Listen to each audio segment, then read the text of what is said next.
Hi friends, ನಿಮಗೆಲ್ಲ ಮತ್ತೊಂದು ವಿಡಿಯೋಗೆ ಸ್ವಾಗತ. ಫ್ರೆಂಡ್ಸ್, ಭಾರತದ ಆಧ್ಯಾತ್ಮಿಕ ಮತ್ತು ಸಾಮಾಜಿಕ ಸೇವೆಯ ಇತಿಹಾಸದಲ್ಲಿ ತನ್ನದೇ ಆದ ಛಾಪು ಮೂಡಿಸಿರುವ ಕೇವಲ ಒಂದು ಧಾರ್ಮಿಕ ಕೇಂದ್ರವಾಗಿರದೆ ಕೋಟ್ಯಾಂತರ ಜನರ ಬದುಕಿಗೆ ಬೆಳಕಾದ ಒಂದು ದೊಡ್ಡ ಸಾಮ್ರಾಜ್ಯ. ಹೌದು, ನಾವು ಮಾತನಾಡ್ತಾ ಇರೋದು ಧರ್ಮಸ್ಥಳ ಸಂಸ್ಥೆ ಮತ್ತು ಅದರ ನೇತಾರ ಡಾಕ್ಟರ್ ಡಿ ವೀರೇಂದ್ರ ಹೆಗಡೆ ಅವರ ಬಗ್ಗೆ. ಕೇವಲ ಮಂಜುನಾಥನ ಸನ್ನಿಧಿಯಾಗಿರದೆ ಕಳೆದ 5 ದಶಕಗಳಿಂದ ಈ ಸಂಸ್ಥೆ ಶಿಕ್ಷಣ, ಆರೋಗ್ಯ, ಕೃಷಿ, ನ್ಯಾಯ ಮತ್ತು ಗ್ರಾಮೀಣಾಭಿವೃದ್ಧಿಯಂತಹ ಕ್ಷೇತ್ರಗಳಲ್ಲಿ ಒಂದು ದೊಡ್ಡ ಕ್ರಾಂತಿಯನ್ನೇ ಮಾಡಿದೆ. ಒಂದು ಧಾರ್ಮಿಕ ಪೀಠದಿಂದ ಹಿಡಿದು ರಾಷ್ಟ್ರಮಟ್ಟದ ಆರ್ಥಿಕ ಮತ್ತು ಸಾಮಾಜಿಕ ಶಕ್ತಿಯಾಗಿ ಧರ್ಮಸ್ಥಳ ಹೇಗೆ ಬೆಳೀತು, ಪೂಜ್ಯ ಹೆಗಡೆಯವರ ದೂರದೃಷ್ಟಿ, ಸೇವಾ ಮನೋಭಾವ ಮತ್ತು ಅವರು ನಿರ್ಮಿಸಿದ ಈ ಧರ್ಮಸ್ಥಳ ಸಾಮ್ರಾಜ್ಯದ ವಿಸ್ಮಯಕಾರಿ ಕಥೆಯನ್ನೇ ಇವತ್ತಿನ ಈ ಒಂದು ವಿಡಿಯೋದಲ್ಲಿ ಹೇಳ್ತಾ ಇದ್ದೀವಿ. ವಿಡಿಯೋ ತುಂಬಾನೇ ಇಂಟ್ರೆಸ್ಟಿಂಗ್ ಆಗಿದೆ ಫ್ರೆಂಡ್ಸ್. ವಿಡಿಯೋವನ್ನು ಎಲ್ಲೂ ಸ್ಕಿಪ್ ಮಾಡದೆ ಸಂಪೂರ್ಣವಾಗಿ ನೋಡಿ. ಫ್ರೆಂಡ್ಸ್, ಶ್ರೀ ಕ್ಷೇತ್ರ ಧರ್ಮಸ್ಥಳವು ಸುಮಾರು 800 ವರ್ಷಗಳ ಸುದೀರ್ಘ ಇತಿಹಾಸವನ್ನು ಹೊಂದಿದ್ದು ದಕ್ಷಿಣ ಭಾರತದ ಧಾರ್ಮಿಕ ಮತ್ತು ಆಧ್ಯಾತ್ಮಿಕ ಪುಣ್ಯಕ್ಷೇತ್ರಗಳಲ್ಲಿ ಅಗ್ರಗಣ್ಯವಾಗಿದೆ. ಈ ಕ್ಷೇತ್ರದ ಮೂಲ ದೈವ ಶ್ರೀ ಮಂಜುನಾಥೇಶ್ವರನು ಶಿವಲಿಂಗ ರೂಪದಲ್ಲಿ ಆರಾಧಿಸಲ್ಪಡುತ್ತೆ. ಧರ್ಮಸ್ಥಳವು ಧಾರ್ಮಿಕ ಸಹಿಷ್ಣುತೆ ಮತ್ತು ಸಾಮರಸ್ಯದ ವಿಶಿಷ್ಟ ಮಾದರಿಯನ್ನ ಪ್ರತಿಬಿಂಬಿಸುತ್ತೆ. ಇಲ್ಲಿನ ಆರಾಧನೆಯ ಕೈಂಕರ್ಯಗಳನ್ನು ವೈಷ್ಣವ ಸಂಪ್ರದಾಯದ ಅರ್ಚಕರು ನೆರವೇರಿಸಿದರೆ ಕ್ಷೇತ್ರದ ಆಡಳಿತವನ್ನು ಜೈನ ಧರ್ಮದ ವಂಶಸ್ಥರಾದ ಹೆಗ್ಗಡೆ ಮನೆತನದವರು ನಿರ್ವಹಿಸುತ್ತಾರೆ. ಜಾತಿ, ಮತ, ಧರ್ಮದ ಭೇದವಿಲ್ಲದೆ ಎಲ್ಲರನ್ನು ಒಳಗೊಳ್ಳುವ ಧಾರ್ಮಿಕ ಪುಣ್ಯಕ್ಷೇತ್ರವಾಗಿ ಧರ್ಮಸ್ಥಳವು ರೂಪುಗೊಂಡಿದೆ. ಸುಮಾರು 800 ವರ್ಷಗಳ ಹಿಂದೆ ಆಗಿನ ದಕ್ಷಿಣ ಕನ್ನಡದ ಕುಡುಂಬದಲ್ಲಿ ಜೈನ ಧರ್ಮದ ಮುಖ್ಯಸ್ಥರಾದ ಭರಮಣ್ಣ ಪೆರ್ಗಡೆ ಮತ್ತು ಅವರ ಧರ್ಮಪತ್ನಿ ಅಮ್ಮು ಬಲ್ಲಾಳ್ತಿಯವರು ವಾಸವಿದ್ದ ನೆಲ್ಯಾಡಿಬೀಡು ಮನೆಯು ಔದಾರ್ಯ ಮತ್ತು ಅತಿಥಿ ಸತ್ಕಾರಕ್ಕೆ ಹೆಸರುವಾಸಿಯಾಗಿತ್ತು. ಧರ್ಮ ದೇವತೆಗಳು ಮಾನವ ರೂಪದಲ್ಲಿ ಅವರಿಗೆ ದರ್ಶನ ನೀಡಿ ತಮ್ಮ ಮನೆಯನ್ನ ದೈವದ ಆರಾಧನೆಗೆ ಸಮರ್ಪಿಸುವಂತೆ ಮತ್ತು ತಮ್ಮ ಜೀವನವನ್ನು ಧರ್ಮ ಪ್ರಚಾರಕ್ಕೆ ಮುಡಿಪಾಗಿಡುವಂತೆ ಆಜ್ಞಾಪಿಸಿದರು ಎಂಬ ಕಥೆ ಇದೆ. ಈ ದೈವಾಜ್ಞೆಯಂತೆ ಪೆರ್ಗಡೆಯವರು ಕ್ಷೇತ್ರವನ್ನ ನಿರ್ಮಿಸಿ ಅರ್ಚಕರನ್ನ ನೇಮಿಸಿದರು. ಸ್ಥಳೀಯ ದೈವದ ಪಕ್ಕದಲ್ಲಿ ಶಿವಲಿಂಗವನ್ನ ಸ್ಥಾಪಿಸಲು ಅರ್ಚಕರು ವಿನಂತಿಸಿದಾಗ ಮಂಗಳೂರಿನ ಕದ್ರಿಯಿಂದ ಮಂಜುನಾಥನ ಶಿವಲಿಂಗದ ಪ್ರತಿಮೆಯನ್ನ ತಂದು ಸ್ಥಾಪಿಸಲಾಯಿತು. ಹೀಗೆ ಮಂಜುನಾಥ ಸ್ವಾಮಿ ದೇವಾಲಯವು ನಿರ್ಮಾಣವಾಯಿತು. ಪೆರ್ಗಡೆ ಎಂಬ ಪದವು ಕಾಲಕ್ರಮೇಣ ಹೆಗ್ಗಡೆ ಎಂದಾಯಿತು. 16ನೇ ಶತಮಾನದಲ್ಲಿ ಶ್ರೀ ದೇವರಾಜ ಹೆಗಡೆಯವರು ಉಡುಪಿಯ ಶ್ರೀ ವಾದಿರಾಜ ಸ್ವಾಮಿಗಳನ್ನ ಆಮಂತ್ರಿಸಿ ಅವರ ಸಲಹೆಯಂತೆ ಕ್ಷೇತ್ರದಲ್ಲಿ ಮರು ಅಷ್ಟವರ್ಣ ಕೈಂಕರ್ಯಗಳನ್ನ ಮಾಡಿಸಿದರು. ಹೆಗಡೆಯವರ ಧರ್ಮ ಕಾರ್ಯಗಳಿಗೆ ಮೆಚ್ಚಿದ ಶ್ರೀ ವಾದಿರಾಜರು ಈ ಸ್ಥಳವನ್ನು ಧರ್ಮಸ್ಥಳ ಎಂದು ನಾಮಕರಣ ಮಾಡಿದರು. ಅಂದಿನಿಂದ ಇಂದಿನವರೆಗೆ 21 ತಲೆಮಾರುಗಳ ಹೆಗ್ಗಡೆ ಮನೆತನದವರು ಧರ್ಮ ಮತ್ತು ಸತ್ಕಾರ್ಯಗಳ ಬೇರುಗಳನ್ನು ಪೋಷಿಸುತ್ತಾ ಬಂದಿದ್ದಾರೆ. ಇನ್ನು ಶ್ರೀ ಕ್ಷೇತ್ರದ ಇಂದಿನ ಧರ್ಮಾಧಿಕಾರಿಗಳಾದ ಡಾಕ್ಟರ್ ಡಿ ವೀರೇಂದ್ರ ಹೆಗಡೆ ಅವರ ಸಾರಥ್ಯದಲ್ಲಿ ಧರ್ಮಸ್ಥಳದ ಸೇವಾ ಕಾರ್ಯಗಳು ಇಂದು ದೇಶದಾದ್ಯಂತ ವಿಸ್ತರಿಸಿದೆ. ವೀರೇಂದ್ರ ಹೆಗಡೆ ಅವರು ಕೇವಲ 19ನೇ ವಯಸ್ಸಿಗೆ ಧರ್ಮಾಧಿಕಾರಿ ಪಟ್ಟಕ್ಕೆ ಏರಿದ್ರು. 50 ವರ್ಷಗಳಿಗೂ ಹೆಚ್ಚು ಕಾಲದಿಂದ ಕ್ಷೇತ್ರವನ್ನ ಮುನ್ನಡೆಸ್ತಾ ಇದ್ದಾರೆ. ಇವರು ಜೈನ ಬಂಟ ವಂಶಕ್ಕೆ ಸೇರಿದ್ದವರಾಗಿದ್ದು ಹಿಂದೂ ದೇವಾಲಯದ ಅನುವಂಶಿಕ ಆಡಳಿತಗಾರರಾಗಿರುವುದು ಧರ್ಮಸ್ಥಳದ ಸಾಂಪ್ರದಾಯಿಕ ಸಹಿಷ್ಣುತೆಯ ಒಂದು ಮುಂದುವರಿದ ಭಾಗವಾಗಿದೆ. ಹೆಗ್ಗಡೆಯವರ ನಾಯಕತ್ವವು ಧಾರ್ಮಿಕ ಆಡಳಿತಕ್ಕೆ ಸೀಮಿತವಾಗಿಲ್ಲ. ಇವರ ಸಮಗ್ರ ಸಾಮಾಜಿಕ ಸೇವೆಯನ್ನು ರಾಷ್ಟ್ರಮಟ್ಟದಲ್ಲಿ ಗುರುತಿಸಲಾಗಿದೆ. ಇವರಿಗೆ ಭಾರತದ ಅತ್ಯುನ್ನತ ನಾಗರಿಕ ಪ್ರಶಸ್ತಿಗಳಾದ ಪದ್ಮವಿಭೂಷಣ ಮತ್ತು ಪದ್ಮಭೂಷಣ ಗೌರವಗಳು ಲಭಿಸಿವೆ.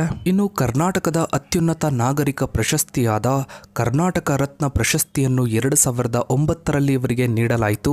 ಇನ್ನು ಜುಲೈ 7, 2022ರಂದು ಕೇಂದ್ರ ಸರ್ಕಾರವು ಇವರನ್ನು ಸಮಾಜ ಸೇವಾ ಕ್ಷೇತ್ರದಲ್ಲಿನ ಇವರ ಕೊಡುಗೆಗಾಗಿ ರಾಜ್ಯಸಭೆಗೆ ನಾಮನಿರ್ದೇಶನ ಮಾಡಿತು. ಈ ನಾಮನಿರ್ದೇಶನವನ್ನು ಪ್ರಧಾನಿ ನರೇಂದ್ರ ಮೋದಿಯವರು ಶ್ಲಾಘಿಸಿ ಸಂಸದೀಯ ಕಲಾಪಗಳಿಗೆ ಅವರಿಂದ ಇನ್ನಷ್ಟು ಮೆರುಗು ಸಿಗುತ್ತದೆ ಎಂದು ಟ್ವೀಟ್ ಮಾಡಿದರು. ಇನ್ನು ಹೆಗಡೆಯವರು ಈ ಗೌರವವನ್ನು ತಮ್ಮ ವೈಯಕ್ತಿಕ ಸಾಧನೆಗಿಂತ ಹೆಚ್ಚಾಗಿ ನಮ್ಮ ಸಮಾಜ ಸೇವೆಗೆ ಕೊಟ್ಟ ಗೌರವ ಎಂದು ಪರಿಗಣಿಸುವುದಾಗಿ ಹೇಳಿದರು. ಇನ್ನು ಧರ್ಮಸ್ಥಳ ಸಂಸ್ಥೆಯು ಅನ್ನದಾನ, ಪ್ರತಿದಿನ ಸಾವಿರಾರು ಭಕ್ತರಿಗೆ ಊಟವನ್ನು ಒದಗಿಸುವುದು, ವಿದ್ಯಾದಾನ, ಪ್ರಾಥಮಿಕ ಶಿಕ್ಷಣದಿಂದ ಹಿಡಿದು ವೃತ್ತಿಪರ ಉನ್ನತ ಶಿಕ್ಷಣದವರೆಗೂ ಸಂಸ್ಥೆಗಳನ್ನು ಸ್ಥಾಪಿಸಿರುವುದು, ಔಷಧ ದಾನ, ಆಸ್ಪತ್ರೆಗಳು ಮತ್ತು ಆರೋಗ್ಯ ಶಿಬಿರಗಳ ಮೂಲಕ ವೈದ್ಯಕೀಯ ಸೇವೆ ಒದಗಿಸುವುದು, ಅಭಯದಾನ, ಸಾಮೂಹಿಕ ವಿವಾಹಗಳು, ವ್ಯಸನಮುಕ್ತ ಕಾರ್ಯಕ್ರಮಗಳು ಮತ್ತು ಗ್ರಾಮೀಣ ಸಬಲೀಕರಣದ ಮೂಲಕ ಸಾಮಾಜಿಕ ಭದ್ರತೆ ಮತ್ತು ನ್ಯಾಯವನ್ನು ಒದಗಿಸುವುದು. ಧರ್ಮಸ್ಥಳದ ಅನ್ನದಾನವು ಸಂಸ್ಥೆಯ ಬೃಹತ್ ಆಡಳಿತಾತ್ಮಕ ಸಾಮರ್ಥ್ಯದ ಪ್ರಮುಖ ಕಾರ್ಯವಾಗಿದೆ.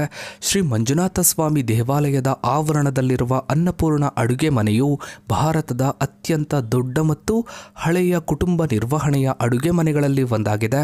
ಈ ಅಡುಗೆ ಮನೆಯು ಪ್ರತಿದಿನ ಸರಾಸರಿ 50,000ಕ್ಕೂ ಹೆಚ್ಚು ಜನರಿಗೆ ಊಟವನ್ನು ಒದಗಿಸುತ್ತೆ. ಈ ಪ್ರಮಾಣದ ಬೃಹತ್ ದೈನಂದಿನ ಕಾರ್ಯವನ್ನು ನಿರಂತರವಾಗಿ ನಿರ್ವಹಿಸುವುದು ಕೇವಲ ಭಕ್ತಿಯಿಂದ ಸಾಧ್ಯವಾಗದೆ ಅತ್ಯುನ್ನತ ಲಾಜಿಸ್ಟಿಕ್ಸ್, ಸಂಪನ್ಮೂಲ ನಿರ್ವಹಣೆ ಮತ್ತು ವೃತ್ತಿಪರ ನಿರ್ವಹಣಾ ಕೌಶಲ್ಯದ ಅಗತ್ಯವನ್ನು ಸೂಚಿಸುತ್ತೆ.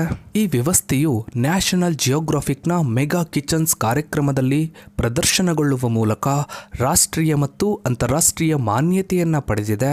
ದೇವಸ್ಥಾನದ ನಂಬಿಕೆ, ಬಂಡವಾಳದಿಂದ ಉತ್ಪತ್ತಿಯಾಗುವ ಸಂಪನ್ಮೂಲವನ್ನು ಸಾಮಾಜಿಕ ಸ್ಥಿರತೆ ಮತ್ತು ದೈನಂದಿನ ಸೇವೆಯಲ್ಲಿ ಬಳಸುವ ಈ ವಿಧಾನವು ಧರ್ಮಸ್ಥಳದ ಯಶಸ್ಸಿನ ಒಂದು ಮೂಲಾಧಾರವಾಗಿದೆ.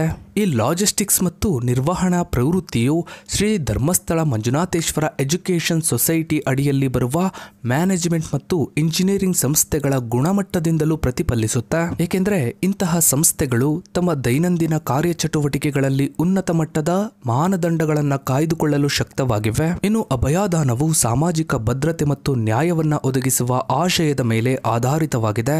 ಧರ್ಮಸ್ಥಳವು ಧಾರ್ಮಿಕ ಮತ್ತು ಸಾಮಾಜಿಕ ಸೌಹಾರ್ದಕ್ಕೆ ಹೆಸರುವಾಸಿಯಾಗಿದೆ. ಇಲ್ಲಿನ ಜೈನ ಹೆಗ್ಗಡೆ ಮನೆತನ ಹಿಂದೂ ದೇವಸ್ಥಾನವನ್ನು ನಿರ್ವಹಿಸುತ್ತಾ ವೈಷ್ಣವ ಪೂಜಾ ಸಂಪ್ರದಾಯಗಳಿಗೆ ಅವಕಾಶ ನೀಡಿರುವುದು ಈ ಸೌಹಾರ್ದದ ಬುನಾದಿಯಾಗಿದೆ. ಇನ್ನು ಅಭಯದಾನದ ಮತ್ತೊಂದು ಪ್ರಮುಖ ಅಂಶವು ಸಾಮೂಹಿಕ ವಿವಾಹ ಮತ್ತು ವ್ಯಸನಮುಕ್ತ ಕಾರ್ಯಕ್ರಮಗಳ ಮೂಲಕ ಜನರು ಸಾಮಾಜಿಕ ಅನಿಷ್ಟಗಳಿಂದ ವಿಮೋಚನೆ ಪಡೆಯಲು ಸಹಾಯ ಮಾಡುವುದಾಗಿದೆ. ಶ್ರೀ ಕ್ಷೇತ್ರ ಧರ್ಮಸ್ಥಳ ಗ್ರಾಮಾಭಿವೃದ್ಧಿ ಯೋಜನೆ ವೀರೇಂದ್ರ ಹೆಗಡೆಯವರ ಸಾಮಾಜಿಕ ಸಾಮ್ರಾಜ್ಯದ ಅತ್ಯಂತ ಪ್ರಮುಖ ಮತ್ತು ಪ್ರಭಾವಶಾಲಿ ಯೋಜನೆಯಾಗಿದೆ. ಇದು ಮಹಾತ್ಮ ಗಾಂಧಿಯವರ ಗ್ರಾಮ ರಾಜ್ಯದ ಪರಿಕಲ್ಪನೆಯನ್ನ ಸಾಕಾರಗೊಳಿಸುತ್ತಿದ್ದು, ಕೃಷಿ ಮೇಳ, ತರಬೇತಿ ಮತ್ತು ಮಾನವ ಸಂಪನ್ಮೂಲ ಅಭಿವೃದ್ಧಿಯಂತಹ ವಿಷಯಗಳಿಗೆ ಒತ್ತು ನೀಡುತ್ತದೆ. SKDRDPಯು ಕೇವಲ ಸ್ಥಳೀಯ ಯೋಜನೆಯಾಗಿ ಉಳಿದಿಲ್ಲ. ಇದು 2012ರಲ್ಲಿ ಲಂಡನ್ನ ಪ್ರತಿಷ್ಠಿತ ಅಸ್ಡೆನ್ ಸಂಸ್ಥೆಯಿಂದ ಜಾಗತಿಕ ಹಸಿರು ಆಸ್ಕರ್ ಪ್ರಶಸ್ತಿಯನ್ನ ಗಳಿಸಿದೆ. ಇದು ಸಂಸ್ಥೆಯ ಸುಸ್ಥಿರ ಇಂಧನ ಮತ್ತು ಅಭಿವೃದ್ಧಿ ಕಾರ್ಯಕ್ರಮಗಳ ಯಶಸ್ಸು ಮತ್ತು ಅವುಗಳ ಪರಿಸರ ಸ್ನೇಹಿ ವಿಧಾನಗಳಿಗೆ ದೊರೆತ ಪ್ರಮುಖ ಅಂತಾರಾಷ್ಟ್ರೀಯ ಮಾನ್ಯತೆಯಾಗಿದೆ. ಇನ್ನು ಶ್ರೀ ಕ್ಷೇತ್ರ ಧರ್ಮಸ್ಥಳವು ತನ್ನ ವಿದ್ಯಾದಾನದ ಬದ್ಧತೆಯ ಅಡಿಯಲ್ಲಿ ಶ್ರೀ ಧರ್ಮಸ್ಥಳ ಮಂಜುನಾಥೇಶ್ವರ ಎಜುಕೇಷನ್ ಸೊಸೈಟಿಯನ್ನು ಸ್ಥಾಪಿಸಿದೆ. ಈ ಟ್ರಸ್ಟ್ ಡಾಕ್ಟರ್ ವೀರೇಂದ್ರ ಹೆಗಡೆಯವರ ನಾಯಕತ್ವದಲ್ಲಿ ಇಂಜಿನಿಯರಿಂಗ್, ಮೆಡಿಕಲ್, ಡೆಂಟಿಸ್ಟ್, ಆಯುರ್ವೇದಿಕ್ ಮತ್ತು ನಿರ್ವಹಣಾ ಸಂಸ್ಥೆಗಳನ್ನು ಒಳಗೊಂಡಂತೆ 40ಕ್ಕೂ ಹೆಚ್ಚು ಮಾನ್ಯತೆ ಪಡೆದ ಶೈಕ್ಷಣಿಕ ಸಂಸ್ಥೆಗಳನ್ನು ನಡೆಸ್ತಾ ಇದೆ. ಹೀಗೆ ಹೇಳ್ತಾ ಹೋದ್ರೆ ಧರ್ಮಸ್ಥಳ ಸಂಸ್ಥೆಯು ಸಾಕಷ್ಟು ವಿಚಾರಗಳಲ್ಲಿ ತನ್ನದೇ ಆದ ಛಾಪು ಮೂಡಿಸಿದೆ. ಆದರೆ ಇತ್ತೀಚಿನ ದಿನಗಳಲ್ಲಿ ಧರ್ಮಸ್ಥಳ ವಿಚಾರದಲ್ಲಿ ಏನೆಲ್ಲ ಆಗ್ತಾ ಇದೆ ಅನ್ನೋದು ನಿಮಗೆಲ್ಲ ಗೊತ್ತೇ ಇದೆ. ಆದಷ್ಟು ಬೇಗ ಸತ್ಯ ಹೊರಗಡೆ ಬರಬೇಕು ಅನ್ನೋದೇ ಎಲ್ಲರ ಆಶಯವಾಗಿದೆ. ಸೊ ಫ್ರೆಂಡ್ಸ್, ಇದಾಗಿತ್ತು ಇವತ್ತಿನ ಈ ಒಂದು ವಿಡಿಯೋದ ಬಗ್ಗೆ ನಿಮ್ಮ ಅನಿಸಿಕೆ ಅಭಿಪ್ರಾಯಗಳನ್ನು ತಪ್ಪದೇ ಕಮೆಂಟ್ ಸೆಕ್ಷನ್ನಲ್ಲಿ ಕಮೆಂಟ್ ಮಾಡಿ. ಹಾಗೆ ವಿಡಿಯೋಗೊಂದು ಲೈಕ್ ಮಾಡ್ತಾ ವಿಡಿಯೋನ ಆದಷ್ಟು ಎಲ್ಲ ಕಡೆ ಶೇರ್ ಮಾಡಿ. ನೀವಿನ್ನೂ ನಮ್ಮ ಚಾನಲ್ಗೆ ಸಬ್ಸ್ಕ್ರೈಬ್ ಆಗಿಲ್ಲ ಅಂದರೆ ಕೆಳಗಡೆ ಕಾಣೋ ಸಬ್ಸ್ಕ್ರೈಬ್ ಅನ್ನು ಕ್ಲಿಕ್ ಮಾಡಿ. ಹಾಗೆ ಪಕ್ಕದಲ್ಲಿ ಕಾಣೋ ಬೆಲ್ ಐಕಾನ್ ಕೂಡ ಕ್ಲಿಕ್ ಮಾಡಿ. Thanks for watching.